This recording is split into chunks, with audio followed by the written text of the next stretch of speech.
Bayangkan seorang lelaki naik Titanic. Titanic tenggelam, dia survive.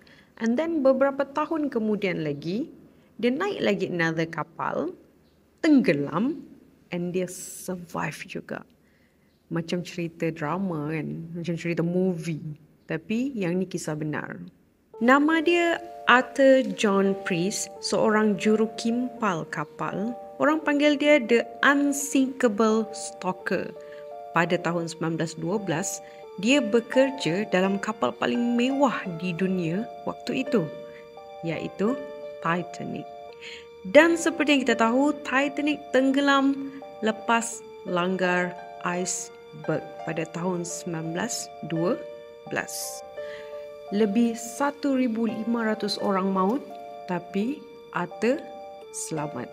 Beberapa tahun lepas tu, dia naik HMHS Britannic, kapal kembar Titanic. Sekali lagi, kapal itu meletup dan tenggelam pada Perang Dunia yang pertama.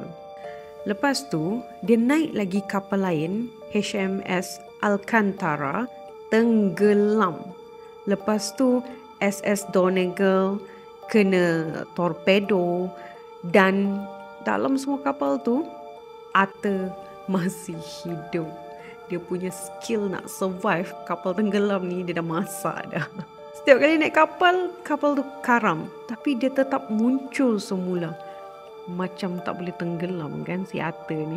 Orang mula takut naik kapal yang ada si Arthur ni. Sebab semua kapal yang dia naik semua tenggelam. Tapi dia survive. Namanya tak masuk dalam buku sejarah rasmi.